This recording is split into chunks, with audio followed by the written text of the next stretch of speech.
Yeah. Okay. Recording to my computer now.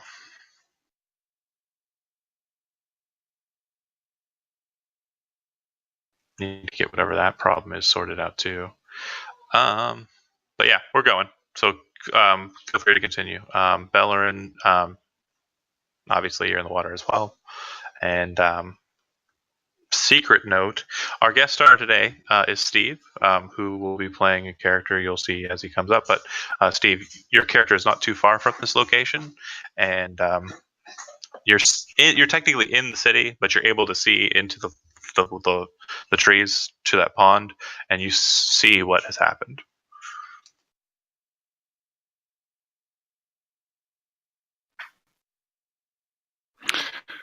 So what did it just look like? A bunch of like the pond kind of became misty, and then there was three figures. Correct. So where there were no people, mist started to develop out of the water and then kind of spiraled away. And once it spiraled away, you saw that there were three people in the water. One of them got out and started putting on his cloak and attire. His cloak is kind of like a darkish blue color, and he has pretty loud colored clothing. He looks like this. Hold on a second here. He looks like this. I don't know if you're. Do you see that now? Yeah. Okay. And he's kind of just getting on his gear, mustering himself together, and it looks like a dwarf gets out of the water as well, looking like this.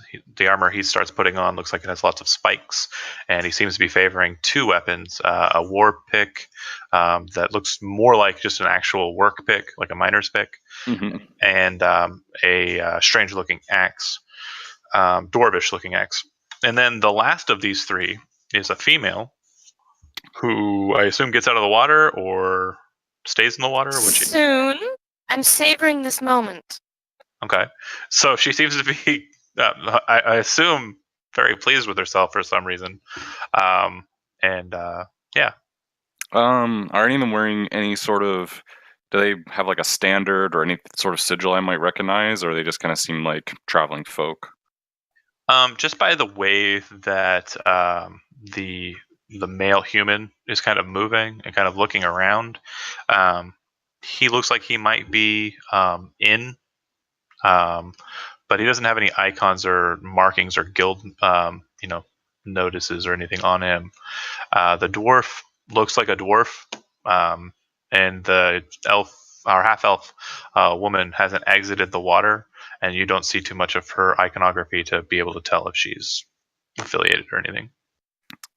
All right, I will start to approach, but I don't really want to be like not. I'm gonna kind of sneak over there. I'm gonna hopefully by the time I get over there, they'll all be dressed, because I don't really want to approach a bunch of people half naked, because that's rude.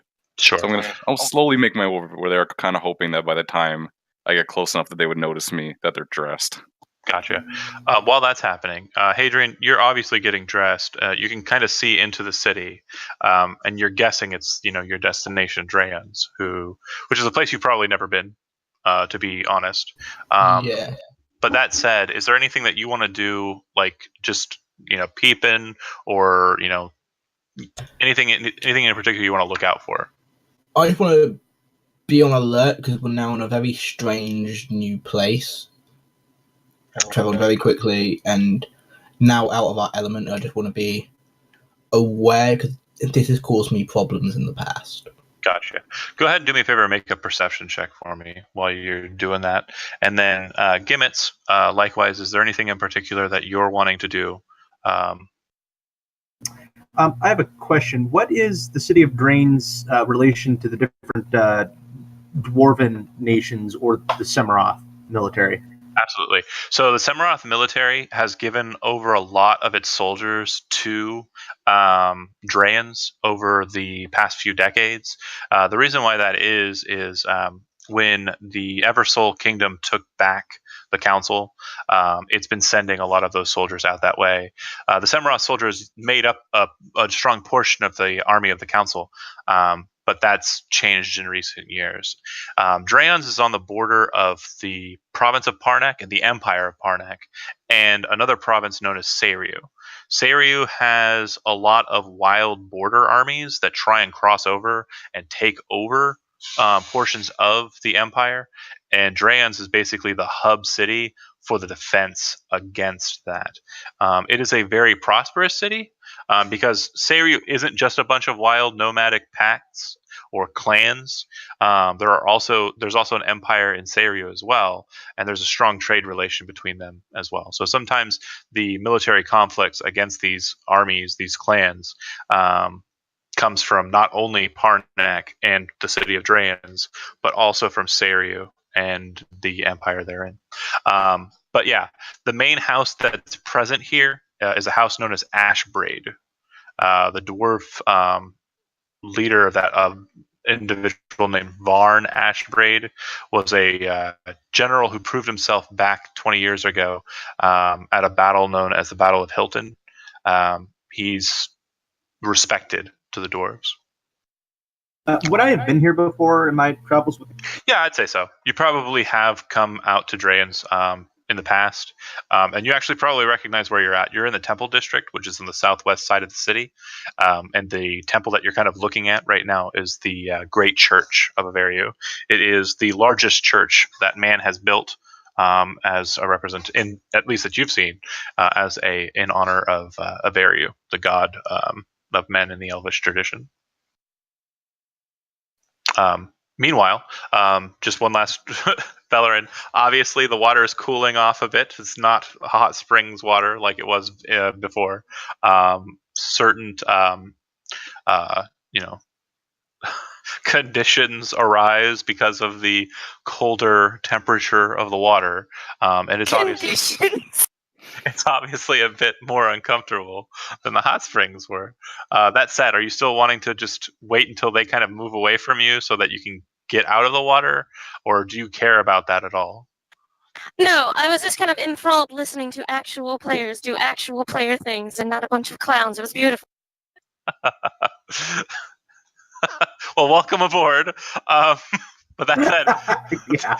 do you want to hop out and kind of like gather up your gear and take a gander as well? I do have a question before I do that.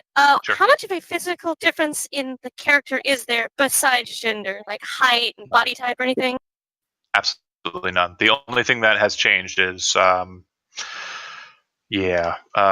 obvious changes. You have your big- chin. Your chin is not as square or like tapered as Belorin's or as your normal form. Your eyebrows are not as bushy.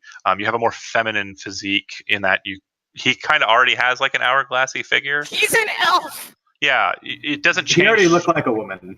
Yeah, your shoulders are not as broad. So once you start kind of getting into your armor, you realize that your pauldrons are kind of slumped a little, lower, and you have to tighten those a bit more.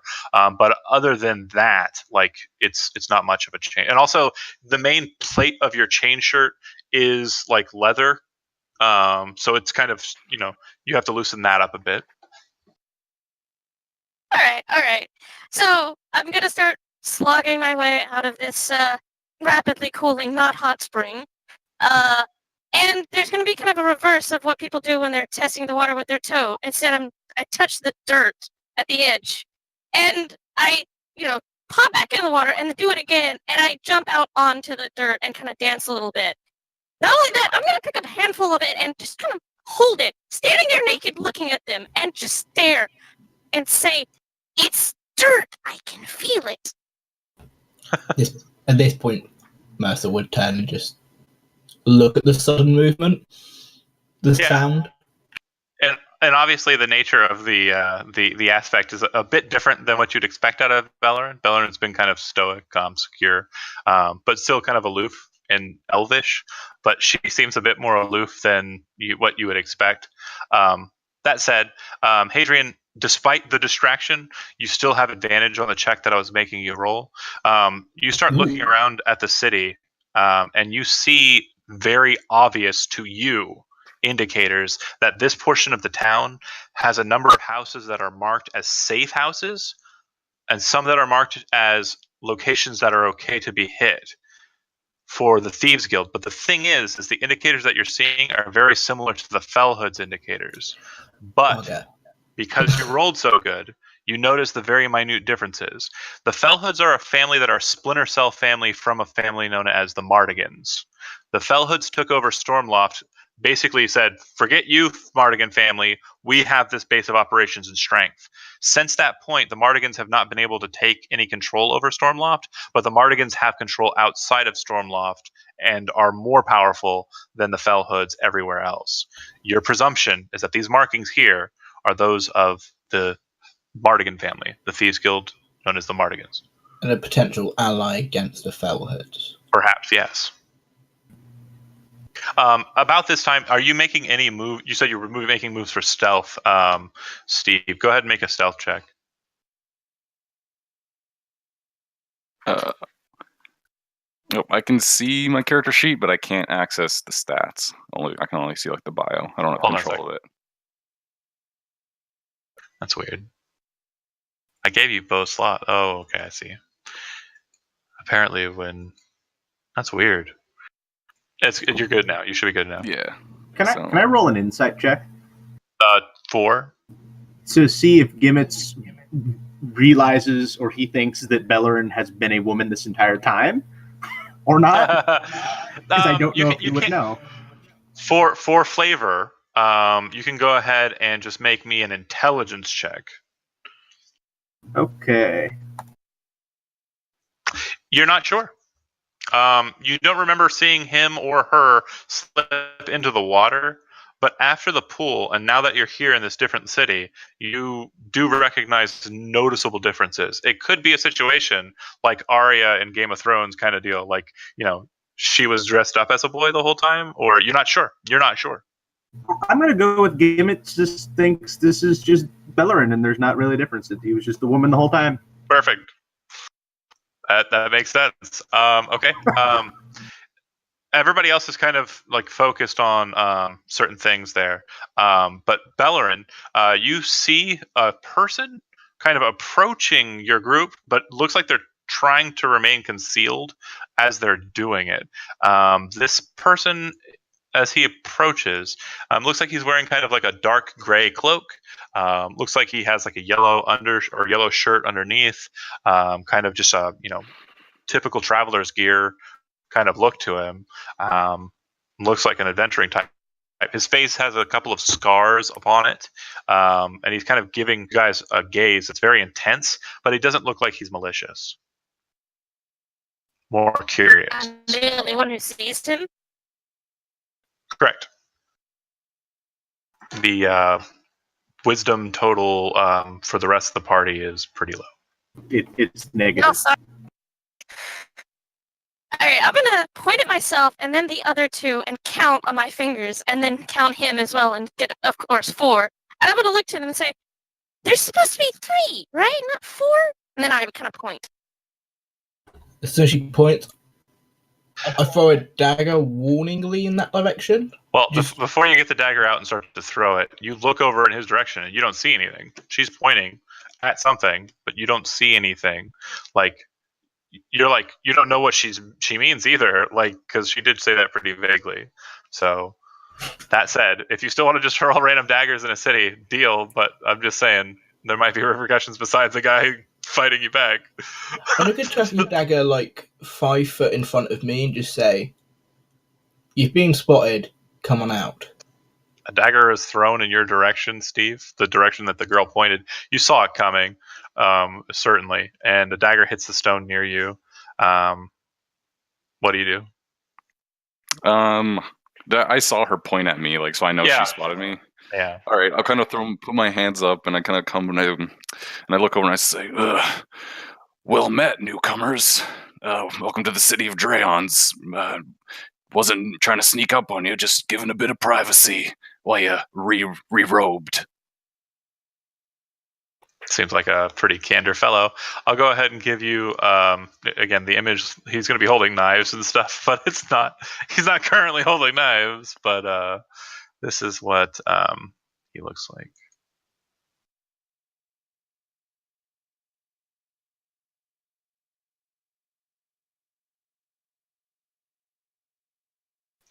should see it there. Gimmets would like to. Oh, sorry. What was that, Cat? I was like, he seems trustworthy. Yeah, looks like a trustworthy guy. Am I able to mage hand my dagger back to my hand? Yeah. And then look for, seeing the black cloak, see if there's any symbol on him that identifies him as a rogue of some kind? Real quick, is your mage hand visible or invisible when you pull?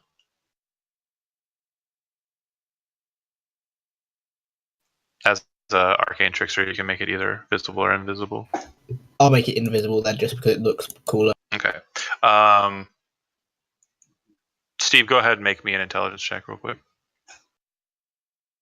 Oh, the counter spelling. Okay. Very interesting technique. His dagger starts flying back over to him, and he puts it into his hand. Certainly some sort of spellcaster, this one. Or a demon. A neat trick. What brings you folks to the fine city of Drayons by such unique means? Business with the military. What he said. I happen to be a former sergeant, and I'm here to deal with them, with the Semeroth. Oh, very good. Is there someone you're trying to talk to specifically? It's hard to get a word in this town. Would there be anyone that I think that I might know here that was a former military member? The only name that I was the only name that you're really able to come up with in your head is the leader of the army's Varn Ashbraid, and I'll go ahead and type that in for you. Okay, I wrote her down earlier. I just was wondering if there might have been someone lower down, but that's who I remember. I'd relay that information. You, like yourself, a lot of people who are stationed here aren't stationed here for a long time. There's a cyclic kind of idea to the military for the dwarves because they don't want too many people to be too far from home for so long. So no one here besides Varn, is stationed here for a long duration. Okay, then I'd say I'm here to see Varn, or I'd just say Ashbeard. Braid, yeah. Yeah, I'm here to see Ashbraid. Oh yeah, I know old Ashbraid. I can take you to him if you want. You might have a little bit of trouble getting a meeting by yourselves, but I've rubbed elbows with the old boy a couple times. How is he doing these days? Oh, strong as an ox, that one, as long as he's, you couldn't tell from his age, but as long as he's got those golden gauntlets of his, that boy's strong as an ox, and I don't think he'll ever slow down. Can I roll an insight check to see how much I believe him? Actually, without even rolling, him mentioning those golden gauntlets actually keys you into knowledge of that. He wears Varn Ashbraid wears a pair of golden gauntlets known to many as the Giant's Gauntlets, Aguise's Gauntlets, or to the more closely minded, including yourself, military-minded, Noog's Gauntlets. Those gauntlets are gauntlets of giant strength, and he's not... Without the gauntlets, he is a very weak person, not just because of his age. So you would know that him knowing that and understanding that to be the case isn't something that's broadcast out. It's kind of like, what was the name of the president who had the issues with... Roosevelt. Yeah. It's a very similar concept to that. He's a very old and kind of not exactly physically well person, but because of those gauntlets, he's able to put off that he has strength and dwarven power. What is your business that took you into contact with him in the past? I fought alongside him a couple times. He saved my life more than once. Him and his dwarf brigade. I probably would have been dead a long time ago. And I've paid him back over the years, but we're still good friends. Honorable thing to fight among dwarves. What's your name again? My friends call me Willie, or William. I'm Gimmets, and it's a pleasure to make your acquaintance. You too. All right. So yeah, he says he can take you to Varn if, I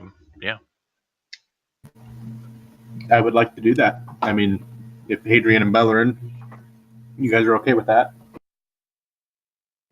Belorin's going to look up after having been very distracted by staring at her elbow for some reason. What? It's less rough. It's a bit more smooth. Yeah, it's something. Very subtle things have changed in the last, 30 or so minutes. So yeah, an elbow makes perfect sense to you, but to no one else. Actually, it's because they said rubbing elbows, and I have no context for what that means. Also fair. As you kind of start getting more of an idea of what's going on here, and you're kind of brought back into the conversation, Belorin, you kind of look out beyond at this city, and you've been in cities before. You were in Stormloft at the start of this, so you've seen bigger cultured cities, and you're not terribly unfamiliar with them. But the main thing that's kind of your eyes are sinking with is there's this big temple, and the symbol on top of it is the symbol of a Variu.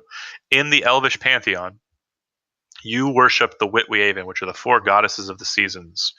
Also in the Elvish pantheon, there is a human god who's actually referred to as by elves as just a saint, but a lot of humans worship him as a god, named Avariu. And he is said to have been the hero who lanced the dragon Ashmedea during the War of Sword and Serpent. He's kind of a big deal. But he's got a huge church here, apparently, because that building is massive, some 50 to maybe 70 feet tall, just stonework, and a huge iron Avarian cross, which is a cross set inside of a diamond.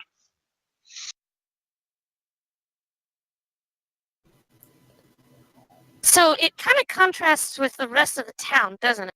Oh, for sure. The buildings beside it, all of them have red tiled roofs. This is the only building that doesn't appear to have a roof. Well, Fabio said a Coliseum. Let's go fight some lions. Knock down. I just want to look at William a bit and just check for any signs of him being a potential threat to me. Sure. Be it being part of a thieves guild, or be it part of someone that would know the Fellhood, any symbol, anything of that sort. As you're kind of looking him over and you're kind of trying to get a gauge for what he might be, the only thing that kind of leads you to think that he might be affiliated with the guilds is he does seem to have kind of a stern bearing to him, but that could just be a swordsman. It does appear that he has a sword on his back, possibly a rapier or a short sword. You can't tell by its length, but he doesn't look like he definitely doesn't look like a stereotypical thief. He looks like he's seen some fights. You can tell by my gruff demeanor and the fact that it sounds like I've been smoking for 30 years. 30 damn years. I've seen some stuff and some things. I'll then just walk up to him, pat him on the shoulder, and go, "Go on then, lead the way." But just never letting my eyes off him. Yeah, perfectly fine. William, I believe you're going to go ahead and lead them in towards the military base, barracks, or wherever Varn is. I'll take them. I'd like to look at Willie and say, "Hey, Willie, you got any good ale or whiskey on you?" He starts kind of patting down his pockets, and I guess I could share some of my flask with you. He pulls out from underneath his cloak just a small metal flask, but it's not whiskey or ale. If you take a swig, it's rum, so it's probably a little bit sweeter than what you're used to.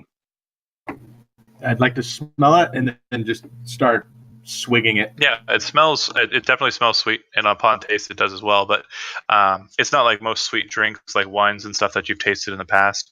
It definitely has a kick to it. And you remember that during a very short time you were on a riverboat, and a lot of the people who were basically the people who were crewing that ship drank a very similar drink. Yeah, I'd like to drink most of what's in there, just one long swig. Rude. Okay, perfectly fine. I roll my eyes as I get my 75% drank flask back. Yeah, I want basically. to have gone up to the other side and am casually trying to take the flask as well. So she just kind of muscles in and tries to reach for your flask, William. I hand it to her before he can take it back. Okay. Oh boy. Does she drink it? Yep, can take a couple of gulps and toss it back. Okay. Yeah, she's able to hold it. It's definitely very strange tasting, but not terribly different than beers and stuff that you've had in Stormloft. As she chucks it back to him, I'd like to mage hand out the air and finish it off. Oh, Jeez, you guys are monkeying in the middle of me. oh my god. Yeah. I handed a dwarf a flask. What did you think was going to happen? As I see this happen, I'm just gonna say, you guys are definitely friends of Varn, and I roll my eyes. Wait. I have a special ability with the axe that I can make my voice booming. I would like to do that in a very loud, echoing laugh. As you're kind of laughing and walking, a couple of people kind of look at you like you're crazy. The portion of town you're walking through, there's a couple of passerbys, but it's not crowded by any stretch of the imagination. What kind of makes the scenario seem a bit more claustrophobic is the path that you're being led on. It's kind of narrowing, and Patrick, you kind of stop. Or I'm sorry, Patrick. What did I say? I didn't say anything. I'm dumb. William, you kind of stop and you see that this is probably not the best route, even though it's the quickest route. And so you kind of try to divert back to a more ready path. But as you're kind of getting ready to do that, up the narrow path, you can see a total of 6 individuals walking towards you guys. Those 6 individuals look very familiar to the people who've been to Stormloft in that they look like they're Stormloft regulars. The one that's leading the group, though, is not wearing the typical tabard and adornments of a Stormloft regular. And just as a reminder for those of you, Stormloft regulars are wearing, you should be able to see it now, purple and deep blue kind of colors with yellow undershirts, long daggers or long knives. They have morning stars, golden caps, helms, and the symbol of the Kingdom of Eversoul, the Kingdom of Stormloft, emblazoned on their tabards. The person who's leading the group, though, is actually immediately recognizable to. It's actually that direction. Is immediately recognizable to Lewis, your character, Hadrian. You would know this person as former Fellhood or Fellhood still. He's a mercenary man. His name is Diak Norwood. I'll go ahead and show him to you right now. He's a larger man who uses a great sword. He's a bit of a strong arm for the guild. The reason why you're familiar with him is a number of your friends of old went missing, and you knew the reason why. Him. I'd just like to, as soon as I notice him, I want to turn myself into casting disguise self, turn myself to look like Bernard Morley. Okay. Do me a favor and make a stealth check real quick.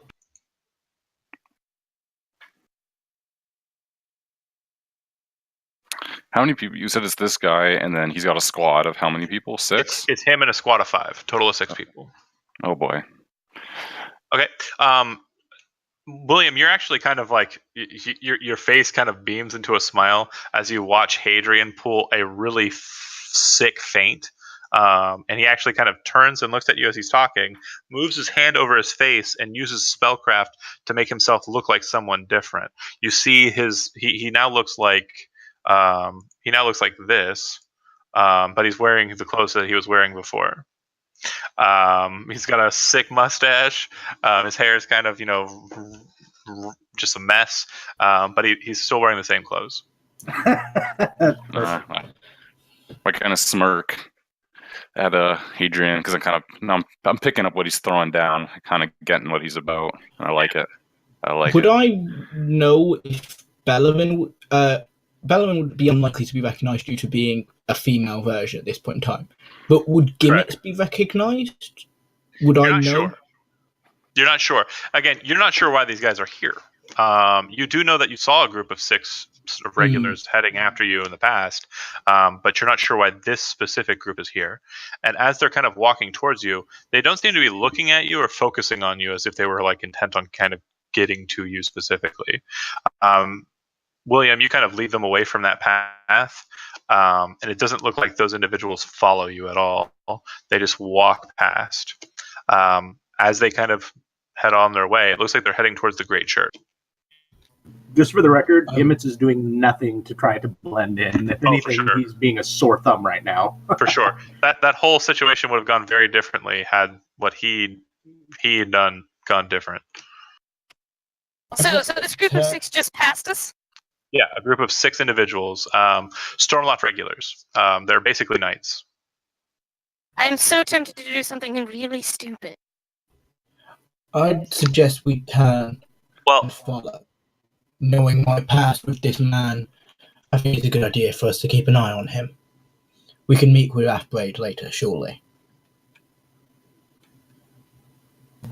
We know Stormloft is hunting us. Gimmets. We don't know they're hunting us. We haven't had contact with them. For all they know, we're dead. That would be the best assumption, but always fear the worst. You would also know, too, that you are, by foot, by normal means of travel, or by horseback, rather. Let's go with horseback because it's the fastest normal means. To get from Stormloft or the Barrier Peaks, where you were, to Drayons, that's a 2-week or 2 6-day trip. So that's like 12 days worth of travel, minimum. Depending on what route you take and depending on what problems you have along the road, it could be upwards of a month. So it's doubtful these ones are looking for us. Correct. But knowing, I still say to the others, I have a knowledge of Norwood, and if he's here, it's not a good thing. We can always meet with Ashbridge later. If it is fine with you all, I'd like to make sure he's not up to any of his old tricks. Well, who would you assume has more sway in this city, Ashbeard or Norwood? It's not the sway of Norwood that's the issue, it's the type of man he is. Well, I know Ashwood to be a man of honor, and if it is someone that you don't care for and you're saying he's a man of dishonor, Ashbeard would be the one, or Ashbraid would be the one to talk to. Or no info. To agree with you, the dwarf here. If you plan on messing with that lot in any which way, I'd make sure you have Ashbraid and his boys at your back first. Alright then. To Ashbraid it is.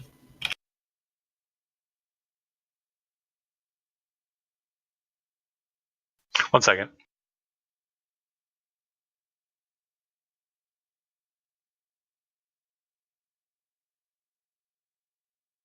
Okay, so that said, you can start continuing heading the direction that you were headed. As you kind of make your way there, you can kind of see that out in front of the military encampment, which is basically it's really just an office. To be real, it's a 2-story building with red thatch roof, just like the ones nearby, and there appear to be a number of creatures outside, like horses, riding beasts of burden, a wagon, what have you. But the main thing that's kind of like making your eyes go, whoa, is you see a total of 6 giant golden eagles that have been set up at this place as well. A very just precursor recollection is that sometimes the regulars would travel via giant eagle. And it would seem that these giant eagles happen to belong to those regulars back that way. So would we take that they would have to be someone of import to be able to get a giant golden eagle? Correct. Yeah. So the regulars don't typically just get them unless they're being sent on a mission that's designated by the king himself or the council. And since the council's pretty much been disbanded, the king has to have ordered this detachment to be sent. But you can see that there are doors that kind of open up into this office space, and William's presumption is that if Varn is inside and is receiving guests at this time, he would probably be at the head in the entranceway, basically leading from the front because it's all the way that's the way Varn is. I just want to turn to Gimmets and look at him and look at the eagles, and then just say, well, if this isn't further proof that the king can't be trusted, for whatever reason, this is more evidence. This is worrying, if anything. Agreed. And all the more reason that we need to let people know of the dishonor of Stormloft. And these are people that should be informed. Dwarves first and foremost, because honor first and above all. Real quick, just one last thing before we move inside, though. Hadrian, go ahead and make me a perception check one more time for me.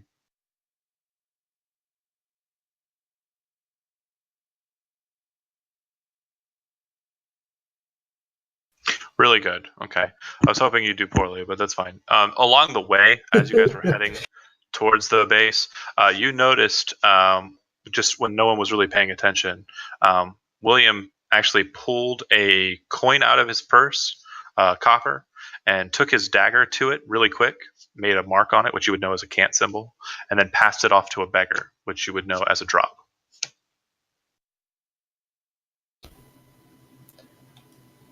With that perception check, you would recognize the symbol as him informing the guild that the Fellhoods are present in the city. Okay. Yeah, I'll make a note of that. I'll be right back. Okay. Yeah, I'll make a note of it, but I don't do anything at this point in time. You basically don't let him on that you saw it. Got it. Okay. He rolled really good. Steve, I'm sorry. I didn't think he was going to roll that good. It was DC 20 and he nailed it. Anywho, you guys continue into the offices. And sure enough, there are a lot of soldiers kind of moving about. The soldiers here are Avarian soldiers. They're very like Parnak military. And this is something, Gimmets, that's kind of like, anytime you were kind of stationed with the council armies, or in the future, like that, after that point, the armies of the king or the armies of men, everybody would wield the same weapon, which was kind of aggravating to you. You were allowed to have a backup weapon, but your primary weapon was supposed to be the Avarian sword staff. An Avarian sword staff is literally a quarterstaff with a long sword attached to its head. So it's like a glaive, but it's detachable. It's basically a weapon that can function a bit more than just a spear or glaive could. But even still, uniformity, that's fine. But still, if people are trained a certain way, they should be able to use what they need to use. Yeah, that probably pissed me off. Oh, for sure. But everyone here present that you can see is equipped with the staff. They either have the sword belted and the staff set on their back, or they have it combined and they're walking with it, or they have just the staff out and are using it in a walking stick kind of fashion with the sword at their hip. But you do see a single individual kind of in the middle of it all at a desk, large golden gauntlets on his hands, gray cloak over his shoulders, bald head, dwarvish looking beard, definitely a grayer color, and from what you recall of seeing him and meeting with him in the past, Gimmets, this is indeed Varn Ashbraid. I take it Willie is leading us through this, and I'm kind of right behind him as he's guiding us to him. He kind of walked you in and has kind of left you to that point at this point, unless, Steve, you want to go ahead and lead them up to him. Yeah, I was going to go right up and then clap Varn. Does Varn look like he's happy to see me? He looks like he's busy. Right? He looks like he's busy, and when he sees you, he kind of gives you a look and then kind of smiles. Hey, lad. I just want to quickly look around the room and make sure no one recognizes Bernard. Okay. Doesn't look like anybody's really paying attention, paying you much mind. But Varn does look at William and goes, "Hey, lad, you finally come to sign up, bringing any of your friends along?" And he kind of makes a symbol in the air, which you remember as an arcane, or not an arcane, but a thieves' cant symbol that was used to unlock things back in old adventures of yours. Not today, old friend. But I think I found one of your old boys up on. He was taking a bath in the park, and he said he needed to see you. So I figured I'd bring him your way. Was he on duty? And he starts looking around, and he looks at the dwarf, and he's like, Was he on duty? He's not one of mine. Was he on duty, though, the person that you found? Don't think he's currently working, but he said he wanted to see you. He kind of Here to bring him your way. shakes his head and slams his hands down on the table. Bathing during working hours isn't regulation. And he kind of walks around and he looks at the dwarf. Just At this point, Gimus would probably pipe up and be like, it is a pleasure to make your acquaintance, sir, but not a current serving member, but a former officer with the Semeroth military. I've had dealings with you in the past, but I understand you see so many faces, you probably don't remember this ugly one. Yeah, but, sure I don't. Last name's Ironforge, isn't it? You were here, what, 6 years ago? Was it? Yes, sir. Yeah, on duty. I don't forget much. He kind of reaches forward with his right arm outstretched in the typical dwarven clasp. You grab them on their wrists, and they grab you by your wrists, and you kind of just arm muscles. Yeah, I would probably do that with much vigor and pleasure. Despite is probably just pretty happy right now. Yeah, despite your personal strength, you realize that the arcane strength of those gauntlets seem to kind of I didn't mean to click that. The arcane strength of his gauntlets seem to kind of be overpowering. And you recall you've classed with him before.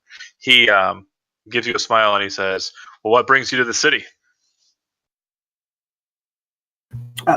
Business and stuff that we have uncovered in our travels, and I thought since I'm back in the city, you'd be the first person that I'd like to go see.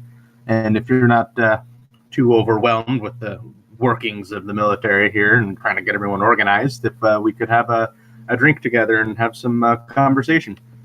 Yeah, sure. He kind of looks back at the desk, and as he's been standing there with you guys, you've seen a woman kind of walk up to the desk, sit down, and start taking over his duties. Not a dwarvish woman, a human woman with red hair and kind of plate armor that she kind of wears. It's not the full set of plate. She just has certain portions of it kind of still attached. And she looks at him, and he looks at her, and she gives him a nod. And he says, "Yeah, I'm fine. Let's go on ahead. We'll head over to Kilgore's Hammer." And he starts walking towards the door. As we're walking, I just want to, due to him using a sign of thieves' cant, I just like to write on his arm using prestidigitation, Narwood is in the city. Oh, no. So do me a favor, make an insight check real quick.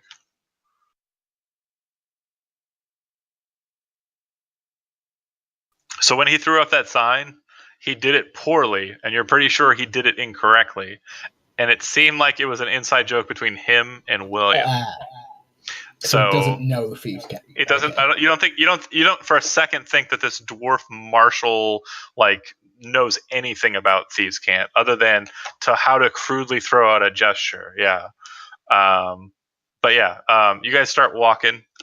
If you're following Varn, Varn kind of takes to the side with standing alongside William, and he as he's talking to him, Gimmets, you're probably the closest to the lot, to be honest, without feeling awkward. And Belorin, you don't need to be close to be able to overhear it. But in the midst of their conversation, you hear the dwarf call William, who you were introduced to, by a different name. And it just for a second, and then William gives him a look, and then the dwarf kind of laughs it off and says, "Sorry, William." But Belorin and Gimmets, go ahead and make a perception check. Yeah, it sounded like he called him Pat, P-A-T. But you're not sure why. Maybe, just a nickname or something to that effect. But yeah, you guys continue on wandering on to a place called Kilgore's Hammer. From what you can see of this building, it appears to be hammer-shaped. And what I mean by that is if you were looking at it from above, you would see that its floor plan is basically in the shape of a hammer. You enter in at the pommel and head into the head of the hammer. And you can kind of tell it's obviously hammer-shaped from the ground. When you enter into it, it's a raucous-sounding bar filled with dwarves. Most of them appear to be, like you, Gimmets, members of the military, although most of these ones are probably still serving. But Gimmets, you would also know that this is not only a bar, but this is also a temple to the god Thralf. Yeah, and on the back wall, you can see Thrall's Holy symbol. You can see that the person who's serving beer from behind the bar isn't just a bartender, is actually a priest, and is basically blessing each drink as it's served. Varn takes no time to walk over to the bar, and he looks back at you guys, slaps his hand down on the table 5 times, and then starts walking over to, or on the bar 5 times, and then starts walking over to a table. Realizing that I've not got much of the sky self left, is there like a chamber set aside for like bathrooms that I can see? Not at all. There's a chamber pot, but it's literally out in the middle of the room. I just duck outside quickly, let the spell drop, and then run back in. Yeah, you kind of hold off. Call out the gimmicks like, I didn't know you were here. Oh, fancy meeting you here. Yeah, not really paying too much attention to the situation. Moves over to the table with William, and I assume Belorin as well, hanging out with the dwarf, right? Yep. Okay. You guys all sit down, and eventually, serving wench, dwarf female, heads on over. And sets down 5 tankards. One of the tankards is different, and that's the one that's set in front of Varn. The tankard that's set in front of him appears to have gold and copper on the outside of it, with sigils, markings of dwarvish houses. The other ones that are served out are just iron, planetched into shape to form your cups. But they are filled with a stout-looking dwarvish ale. Stout as in it's like dark beer? Mm-hmm. All right. William will like nurses his beer. It's a little hoppy. Oh, for sure. And the dwarf kind of looks to Gimmets and says, "Tell me a bit about this business then. Tell me why you're here in Drayons." Well, I try to cut and summarize it a little bit short, but I'd like to go into detail and basically kind of feel him out as far as like ask him some questions first, like, hey, how are things going? Like, what is the disposition of Stormloft and how things are out here, and how is the military working? Just trying to feel him out what he thinks of Stormloft and how his position is on it. Despite your attempts to own the call in this conversation, he doesn't allow it. Every time you try to interject a question about what's going on here, he immediately demands, and you can see that with each attempt. Probably not too much more than one. He seems to become more stern-faced and focused on the answer to his question. Okay, then I'd answer and let him know that we've had previous business with Stormloft, and actually, I'd be completely truthful with him, and I'd pull out the piece of fabric of, or what was his name, Stormwind, his cloak, Highwind, and like his cloak, and hand it to him and be like, we were contracted to go on a mission by the Stormloft government under this man to go deliver a package, and he is no longer alive. And we know that the Stormloft regulars were involved in the tower, the incident, and basically just go into full detail with everything that's happened. Gibbous is a truthful person, so I mean, I'd probably just give him full details of what happened. Highwind, huh? What became of him? I tried to tower. Yeah, he was utterly, from what I saw, mush. The rubble just completely annihilated him. I tried to see if there was anything left to save, but there was none. If he was even under it, that is. Not many people know the vassal families of the kingdom, and not many travel with them. You say you were conscripted to travel to this tower in the Barrier Peaks and deal with something there, and a package exploded. Very interesting things. The spell? Yeah, I told you what the spell was. Yeah. Yeah, then I'd like to explain that it was a package with delayed fireballs. Then he kind of nods. Explode upon reaching a destination. It was a planned attack. He nods his head and he says, "Unfortunately, I haven't traveled around with a mage since back, so long ago. Old fellow named Cardiff. He'd know exactly what you're talking about, but I have no idea what you're saying. But the point of the matter is I knew Highwind's father. He and I, after the Battle of Hilton, traveled south to the city of Krillian and dealt with a group of orcs that were besieging it. House Laird was very pleased to see us there, and because of that, I rose through the ranks and became the leader of the Semeroth Eastern armies. He kind of shakes his head. It's sad to hear his boy died. I heard reports. I got letters not too long ago, maybe a year or two ago, saying that boy was the captain of the Golden Wings. Is that true? It would appear as such.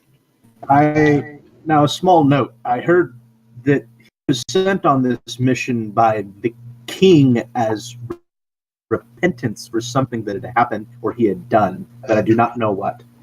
Ever since the council was disbanded, we haven't gotten many pieces of information regarding the king's methods and motives.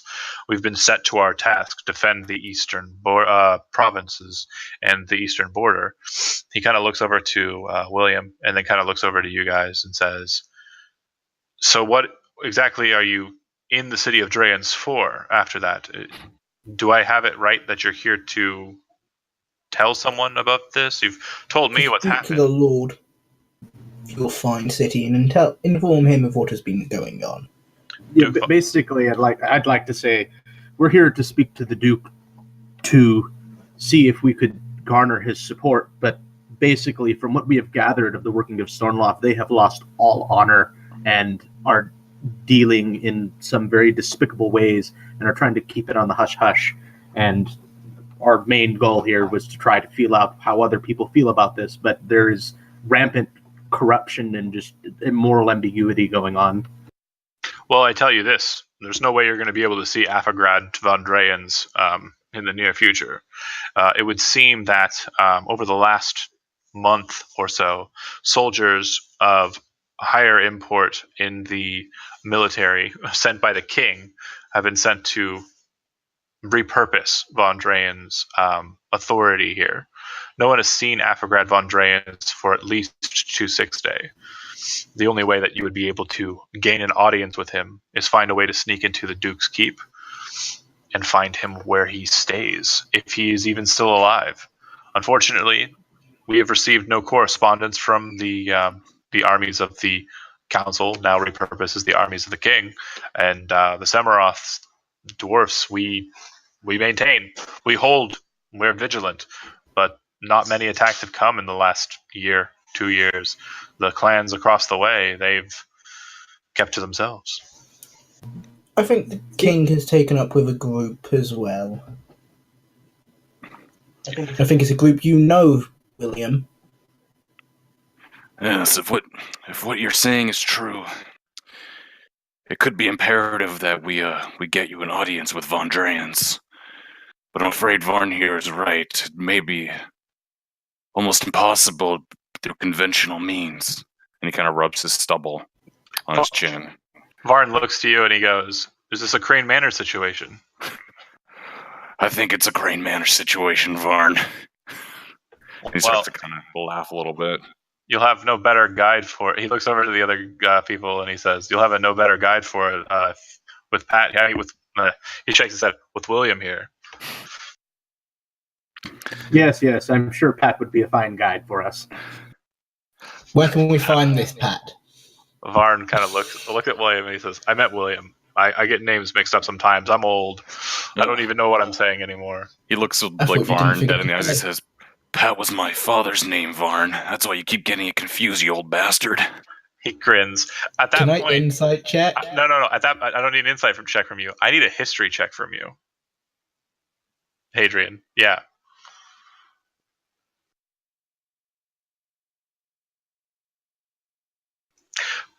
Pat, also known as Mad Pat, or Mad Patrick, or Patrick Mardigan, is the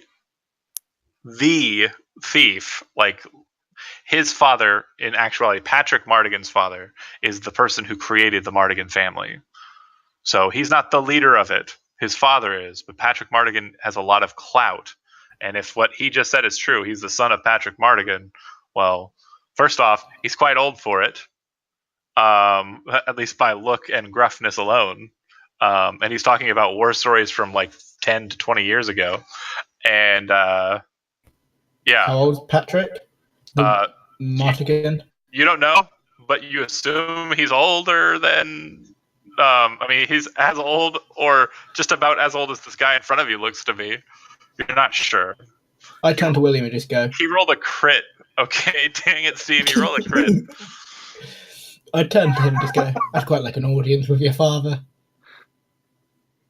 I do a quick couple gestures with my hand that probably only Hadrian wouldn't really think. And Hadrian, what it says is, you might get one sooner than you think, but like, just wait, like, be patient.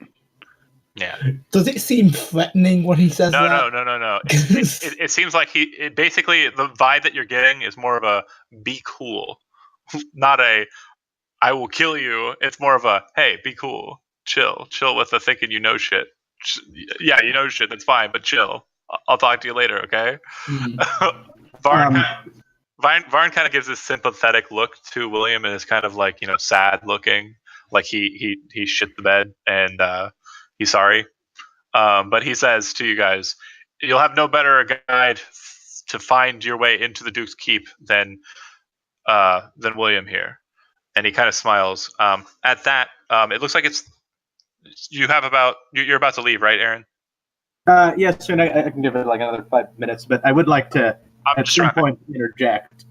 Put my axe on the table, not like slamming on the table, but like setting the axe on the table and look at Ashbraid and say, "This in my travels has come into my personage," and mentioned that it belonged to the Blaze Hatchet clan. He touches it with his metal finger and then kind of moves his hand back away and kind of gives it a look, and he smiles and he says, I knew a fellow, a Seiyuujin, who would be very interested in purchasing that. Fellow named Kenji Atomo. If you ever run into him, he's a strange-looking man, wears a straw hat, has a big back banner on his back. I don't know if he still wanders about. Kind of looks over to William like he's hoping for it. Does he still wander about? And then kind of looks back to the axe and says, or he's been looking for anything with that marking, and he points to the marking on the axe for some time. Apparently a famous smith named Durgadin the Black, also Durgadin Blaze Hatchet, has been his artifacts, the things that he made from ages past, are great relics. But I'll be completely honest with you, son. If you've got one, you better keep it. It's probably going to serve you well throughout your life. Oh, I don't intend to part with it. I mean, this axe was graced into my presence by fate or whatever it may be, and I intend to wield it as any honorable dwarf can. He nods his head and you can see him crack his knuckles and kind of like pet his gauntlets. Like he kind of feels the same way about his gloves. When he says fate, I just go, it wasn't fate, my friend. It's my eye for treasure. Hadrian doesn't really believe in fate and wants to knock that on the head. Belorin, you're kind of sitting quietly in the back, or sitting like to the group, kind of just paying attention to what they're saying. But you're also kind of focusing on what's going on in the tavern. And you notice that there aren't as many people about as there were when you first entered into the place. And you're not sure why that's the case. But as you kind of, start to pay a bit more attention to the goings on, you start to hear a very strange sound from the outside.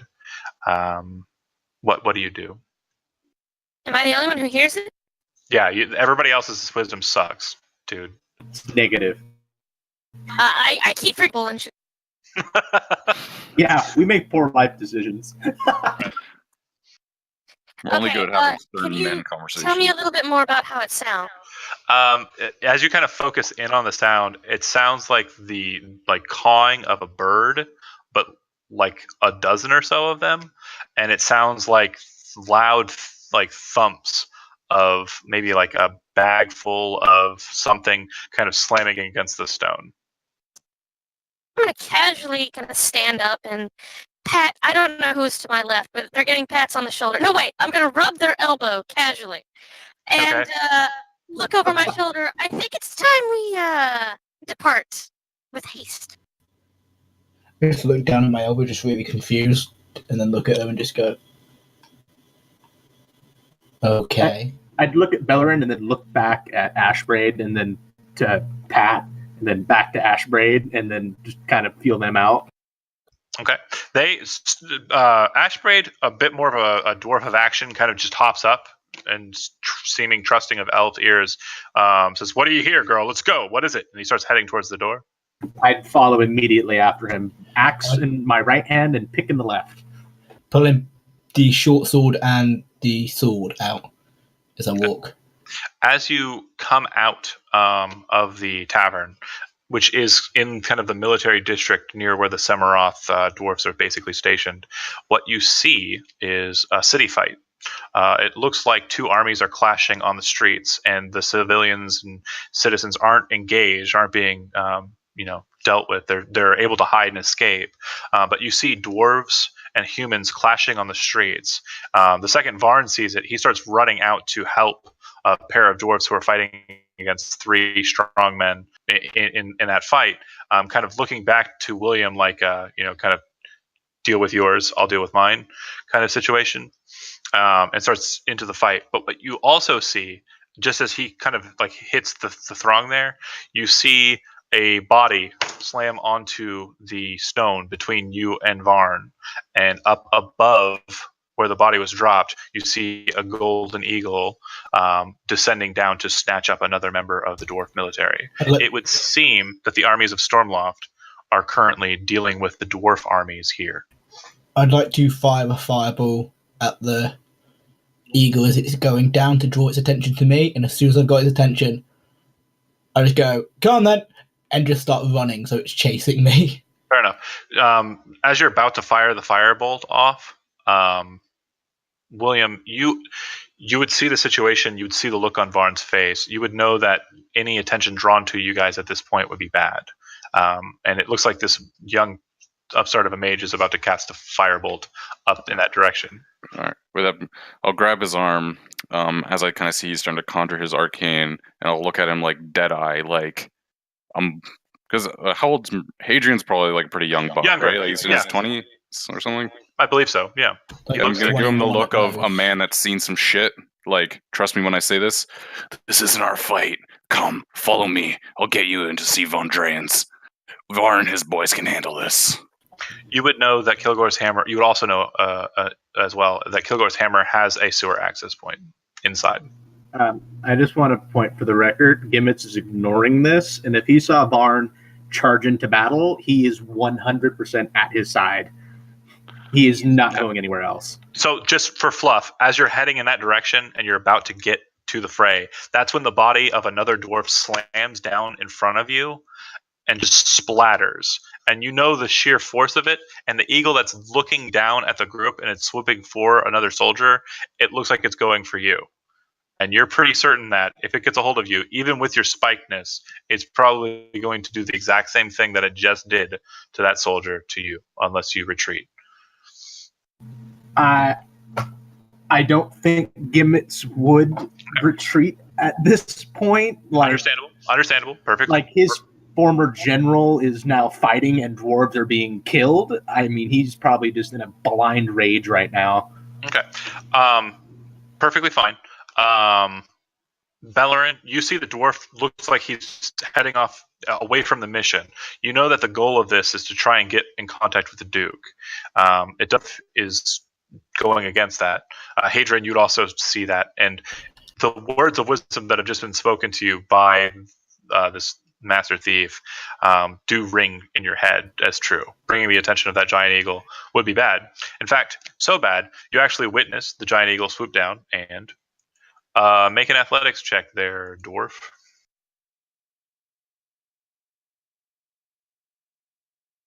And I believe I have advantage on that because I am raging.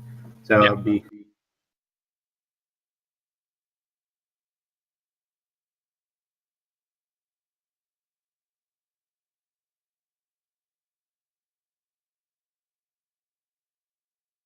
Okay.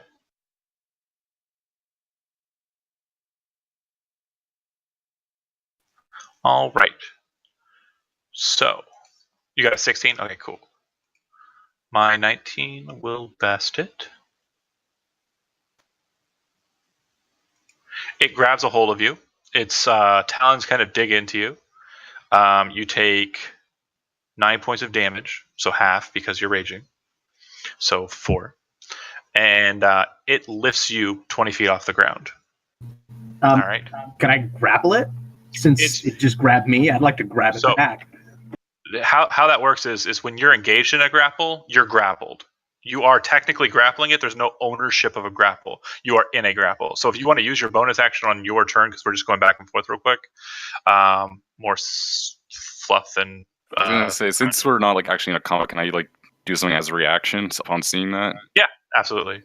I was gonna say the same thing. I was gonna tap the other two and go. I was gonna say, I think we've got our opportunity to go. We'd have to leave gimmicks, but we'd have our opportunity to sneak away. As I have kind of grabbed Mercer, and then I see that, I'm gonna be like, oh shit! And I kind of reach my free hand into under my cloak, and I pull out a hook on like some rope, kind of like a grappling hook, and I'm gonna attempt to throw it and trying to wrap it around any part of Gimmets, and hoping that maybe we can yank him out of the talons of the bird. Okay. Go ahead and make an attack roll as you would with a dagger. Sure. So just throw a dagger attack. Okay. You see Hadrian kind of pull out this strange hook and kind of snap it open into a grappling hook and then throw it out with grace and precision. It actually catches onto Gimmets' leg and wraps around his leg and sets in his boot. But as you kind of get a hold of him, you realize that the eagle is strong enough to lift Gimmets, probably not strong enough to lift both of you, but it's definitely pulling you to your feet there. For all intents and purposes, if Gimmets is attempting to remove himself from the grapple, he will have advantage because you have him lined.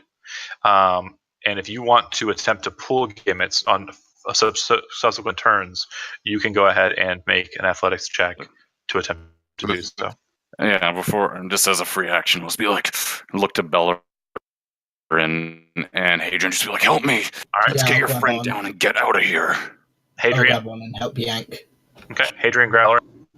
Yeah, I'd like to make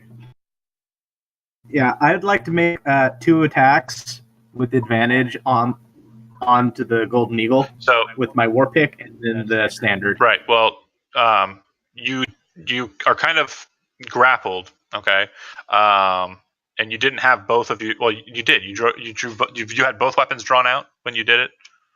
When you were rushing towards them.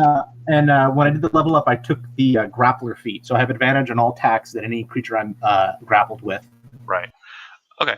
Trying to think. My head's kind of, because of the angle of it, like the way I'm grabbing you is by your arms. So you're attacking with your arms kind of like sideways.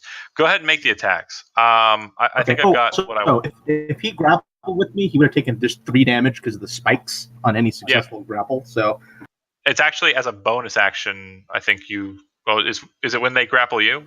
So with any successful grapple with me, initially they just take 3 points of damage, and then as a bonus action, once I'm grappled, I can choose to roll damage as a bonus action. Okay. Yeah, I don't know why you didn't want to make an attack roll when you can just say you're dealing with damage. But yeah, first attack will hit.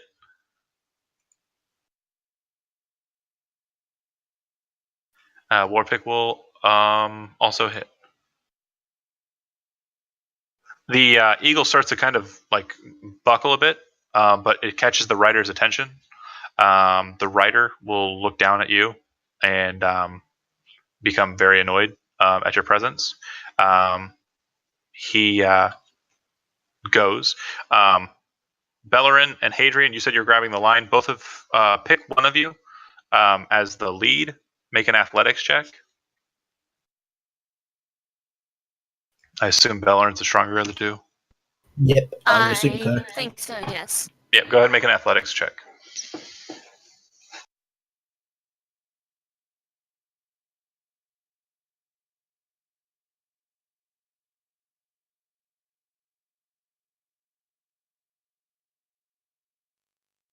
Come on, don't freeze. Oh yeah, do an action. Let me just freeze on you while you need to do that. God. I can click it for you if you want. Yeah. I understand. I completely understand. I know where you're coming from. Athletics. Okay. So with advantage, the eagle rider is trying to cause the eagle to go up so he can get a little bit more distance before he drops the dwarf, since he has control of the grapple and he's kind of being held onto it. But before he even gets to that height, you all heave ho and pull straight down, which causes the eagle to descend very quickly. Gimmets, make me a dexterity saving throw. Okay. Oh, wow. So you don't want to remove yourself from the grapple. You want to hold on to this thing, right? Yes, I am trying to Okay. rip this thing to shreds. You're not going to go with the tug. You're going to let the tug pull it. So as it heave hoes and they pull down on it, it actually causes the eagle to capsize, wings down, and kind of fold it out in a way. The rider kind of like moves underneath it, and you kind of end up on top of it as as all of you fall straight towards the tavern and land just out in front of it. When it hits, the eagle crushes the rider, and you crush the eagle. So you will be taking